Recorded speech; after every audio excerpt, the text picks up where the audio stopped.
নমস্কার, আমি অর্পিতা। আপনাদের সবাইকে স্বাগত জানাই সেন চৌধুরীর রান্নাঘরে। আজ আমি আবার হাজির হয়ে গেছি আপনাদের সামনে এক নতুন রেসিপি নিয়ে। আজ আমি আপনাদের সঙ্গে শেয়ার করব পায়েস। আমি কিভাবে পায়েস বানাই সেটাই আমি আপনাদের সঙ্গে শেয়ার করব। তার সঙ্গে আমি আরও একটা জিনিস শেয়ার করব, সেটা আমি এখন আপনাদের বলবো না, সেটা সারপ্রাইজ। সেটা প্রথম থেকে শেষ অবধি ভিডিওটা দেখতে থাকুন, অবশ্যই আমি আপনাদেরকে জানাবো। চলুন দেখে নেওয়া যাক পায়েস বানাতে আমার কি কি লাগছে। দেখুন, পায়েস বানাতে আমার লাগছে চাল।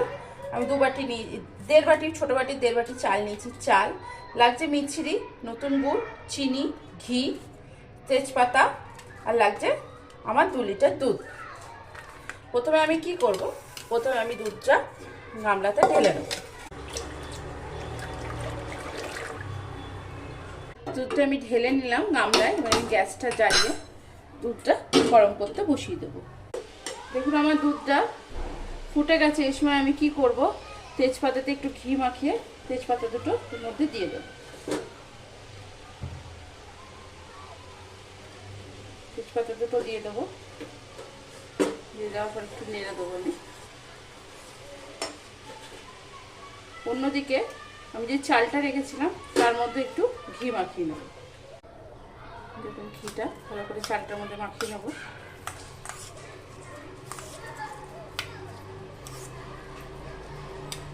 দেখুন, দুধের মধ্যে তেজপাতা দেওয়ার পর দুধটা আমার ফুটে উঠেছে এবার টকবক করে। এই সময় আমি চালটা দিয়ে দেবো দুধের মধ্যে। চালটা দিয়ে দিলাম। একটু গরম দুধ নিয়ে যেটুকু চাল ছিল সেটাকে এইভাবে বাটির মধ্যে ঘুরিয়ে ঘুরিয়ে দুধে দিয়ে দিলাম। ভালো করে নেড়ে দেবো। আমি গ্যাসের ফ্লেমটা আমি লো মিডিয়ামে করে দিয়ে এবার আমি ভালো করে দুধটাকে সঙ্গে চালটাকে একটু ভালো করে সেদ্ধ হতে দেবো। দেখুন, আমি দুধের মধ্যে চালটা দিয়ে সেদ্ধ হতে দিয়েছি। সেদ্ধ হতে দেওয়ার পর আমি মাঝে মাঝে কিছুক্ষণ অন্তর অন্তরই এইভাবে হাতাটা ঘুরিয়ে দিচ্ছি, কারণ পায়েস নিচে লেগে যায়। পায়েস নিচে লাগতে নেই। দেখুন, এইভাবে আমার চালটা এখনো সেদ্ধ হয়নি। পায়েসটা এবার আবার আমি হতে দেবো। আর মাঝে মাঝে এইভাবে আমি হাতা দিয়ে পায়েসটাকে একটু করে নেড়ে দিচ্ছি। পায়েস যদি এইভাবে নাড়া হয় তাহলে কিন্তু পায়েস তলায় লেগে যাওয়ার একদমই ভয় থাকে না। পায়েসটা খুব সুন্দরও হয়। দেখুন, হাতাটা উঠিয়ে নেওয়ার পর যে ফুটছে চালগুলো সবে রোলিং হচ্ছে, এখনো পুরোপুরি হয়নি চালটা। আপনি যদি চাল যদি চিপে না দেখতে চান তাহলে এইভাবেও বুঝতে পারবেন। চালটা সবে উপরে ভাসছে, এখনো পুরো সেইভাবে একদম রোলিং হয়ে এইভাবে ঘুরে আবার উঠে আসছে না চালটা। পায়েসটা আমার হয়ে এসেছে, যেটা আপনাদের বলছিলাম, চালটা পুরো ফুটে উঠছে, আবার কিন্তু নিচেই হয়ে দেখুন পুরো ফুটছে, ফুটে চালটা সাইড দিয়ে আবার ঢুকে যাচ্ছে নিচে। আমার পায়েসটা হয়ে এসছে। আমি পায়েসে এই সময় একটু ঘি দেবো, একটু ঘি দেবো।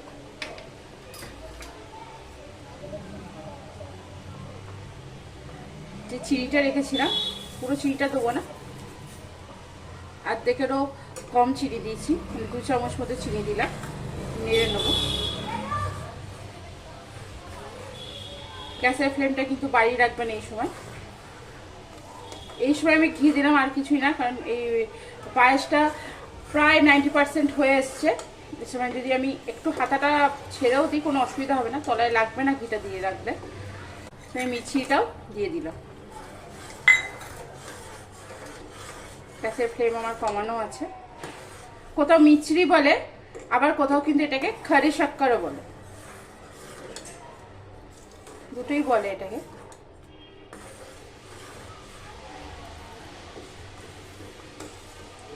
মিছরি দিলে চিনির যে রসটা, ওটা চিনি থেকে যে জলটা বেরোয়, রসের ইয়েটা, ওটা আপনার মিছরি দিলে টেনে নেয়।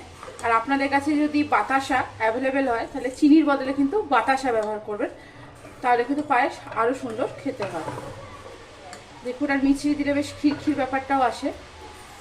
গ্যাসের ফ্লেমটা এই সময় একবার কমাবেন, একবার লো মিডিয়ামে দেবেন, এইভাবে করবেন, তাহলে পায়েসটা খুবই সুন্দর হবে।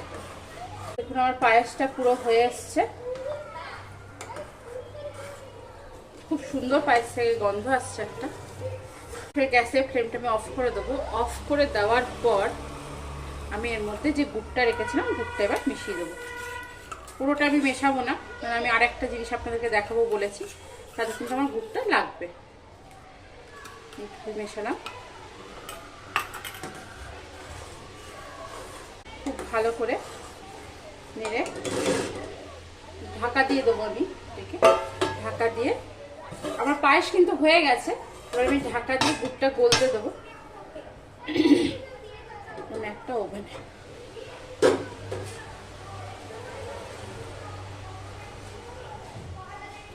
অন্যদিকে আমি কি করব, গ্যাস ওভেনটা জ্বালিয়ে নিয়ে আমার পরবর্তী যেটা দেখাবো সেটা আমি শুরু করে দেবো।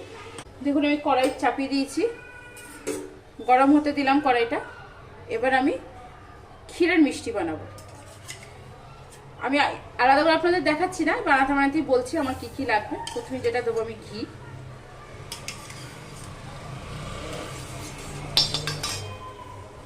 ঘিটা আমার গলে গেছে। এবার আমি দেবো কাজু বাদাম কটা ভেজে নেবো ঘিয়ে। দেখুন আমি কাজু বাদামগুলো খুব লাল লাল করে ভেজে নিলাম।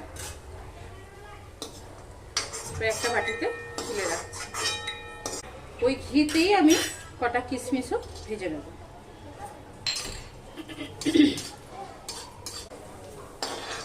কিশমিশও ভাজা হয়ে গেল, কিশমিশগুলো এবার তুলে দেবো। ঘিটার মধ্যে আমি দুধ ঢেলে দেবো।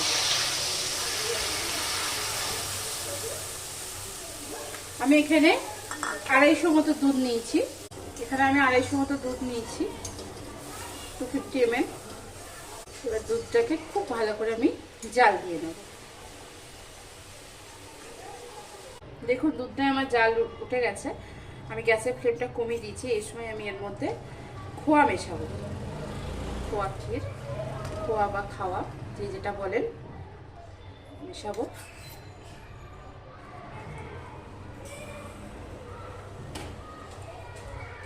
এখানে কিন্তু পুরো আমার 250 গ্রাম খোয়া আছে। খোয়াটাকে দুধের মধ্যে ভালো করে মিশিয়ে দেবো। গ্যাসের ফ্লেমটা কিন্তু আমি কমিয়ে রেখেছি মেশানোর সময়। খুব ভালো করে মেশাবো এটাকে। দেখুন আমার খোয়াটা দুধের সঙ্গে খুব ভালো করে মিশে গেছে। এবার আমি এটাকে আবারও খুব ভালো করে হতে দেবো। দেখুন ক্ষীরটাকে এইভাবে উপর নিচ করে নাড়বেন ভালো করে, যাতে তলায় লেগে না যায়। দেখুন এবার আমি এর মধ্যে মেশাবো হচ্ছে আমি যে কাজু বাদামগুলো ঘিতে ভেজে রেখেছিলাম, সেটা আমি একটু বেটে নিয়েছি হালকা করে। সেটা এবার আমি এটার মধ্যে মিশিয়ে দিলাম ক্ষীরটার মধ্যে। দিয়ে কিন্তু খুব ভালো করে আমি ক্ষীরের সঙ্গে এবার মিশিয়ে দেবো।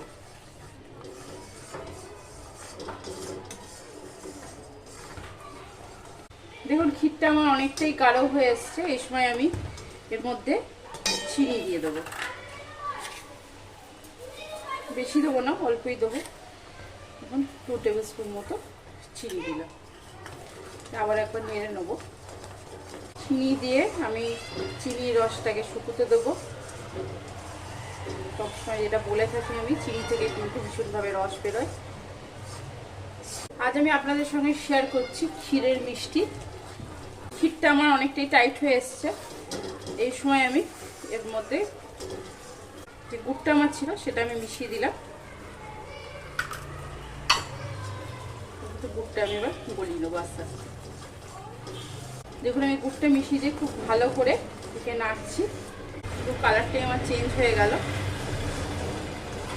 এখনো একদম পাতলা আছে। দেখুন এখান থেকে পড়ে যাচ্ছে আমার। এটাকে এবার টাইট হতে দেবো। যখন ক্ষীরের মিষ্টি বানাবে তখন এইভাবে কড়াইয়ের গা থেকে কিন্তু দুধগুলোকে আস্তে আস্তে চেঁচে চেঁচে নিচে নামিয়ে নেবে। এইভাবে সমানে নাড়বেন, তাহলে খুব তাড়াতাড়ি হয়ে যাবে। দেখুন আস্তে আস্তে মিষ্টিটা আমার পুরো কড়াই থেকে ছেড়ে আসছে, কিন্তু এটা এখনো হয়নি, এটা এখনো হবে। এইভাবে কন্টিনিউয়াস কিন্তু আপনাদেরকে নেড়ে যেতে হবে, যেহেতু ক্ষীরের মিষ্টি তলায় লেগে যাওয়ার ভয়। এবার মিষ্টিটা আমার হয়ে এসছে। এই সময় একদম এই সময় খুন্তিটা কিন্তু যখন নাড়াবেন খুব স্পিডে এইভাবে নাড়াবেন ঘুরিয়ে ঘুরিয়ে। আর একদিকে নাড়াবেন আর একদিকে কড়াইয়ের গা থেকে এইভাবে চেঁচে চেঁচে নামিয়ে নেবেন নিচে।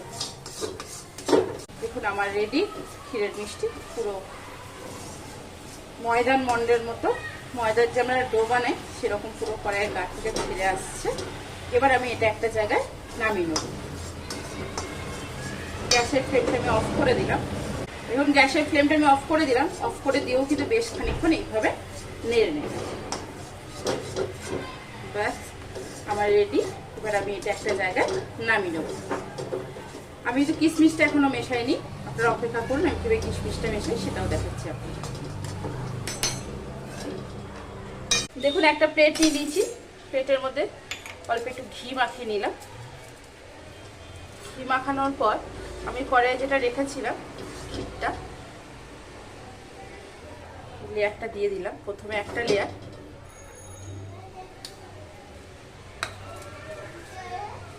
হাত দিয়ে এইভাবে গরম এইভাবে আস্তে করে এর মধ্যে আমি দিয়ে দেবো কিশমিশগুলো।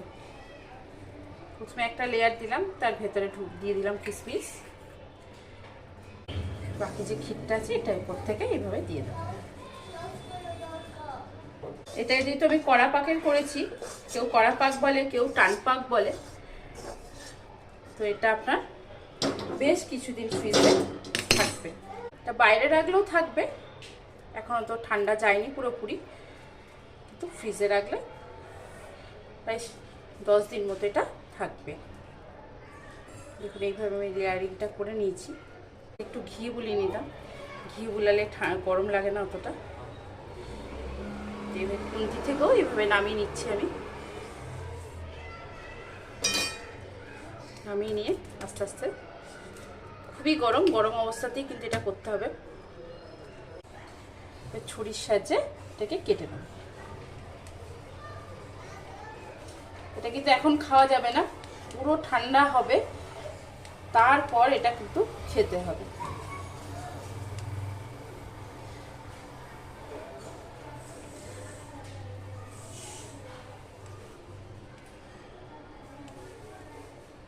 গরম অবস্থাতে আমি কেটে রাখলাম, তাহলে আমার তুলতে সুবিধা হবে।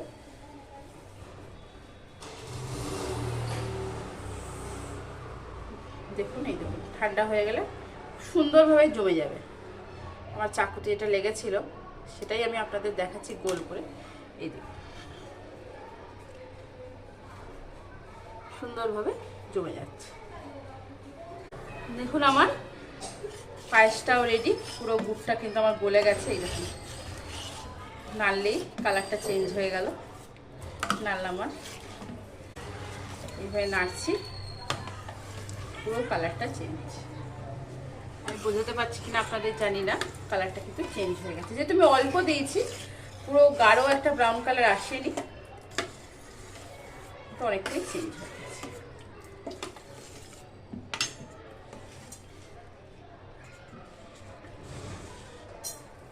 দেখুন আজকে আমি আপনাদের সঙ্গে পায়েস আর একটা ক্ষীরের মিষ্টি শেয়ার করলাম। ক্ষীরের মিষ্টি কিন্তু পুরো ঠান্ডা হয়ে যাওয়ার পর তারপর খেতে পারবেন, তার আগে নয়। আর আমি মাঝখানে কিশমিশগুলো দিলাম এই কারণেই, যাতে এটা যখন কেটে আপনি মুখে দেবেন কিশমিশগুলো আপনার ঠিক মিডিলে পোর্শনেই পড়বে। আজ আমি আপনাদের সঙ্গে শেয়ার করলাম পায়েস আর নর্মাল একটা ক্ষীরের মিষ্টি, যেটা আমি কীভাবে পায়েস বানাই এবং আমি কীভাবে ক্ষীরের মিষ্টি বানাই সেটাই আপনাদের সঙ্গে শেয়ার করলাম। আশা করি আপনাদের আমার এই ভিডিও রান্নাগুলি খুব ভালো লেগেছে। যদি আমার রান্নাগুলি আপনাদের ভালো লেগে থাকে অবশ্যই চ্যানেলটিকে লাইক, শেয়ার, কমেন্টস আর সাবস্ক্রাইব করতে ভুলবেন না। আগামী দিনে অনেক দূর যাওয়ার জন্য অবশ্যই আপনাদের সাবস্ক্রাইব আমার ভীষণভাবে প্রয়োজন। আমার রান্নাগুলি কেমন লাগছে অবশ্যই কমেন্ট সেকশনে লিখে জানাবেন। আজ এখানেই, সুস্থ থাকবেন, ভালো থাকবেন, সুখে থাকবেন, অনেক অনেক আনন্দে থাকবেন।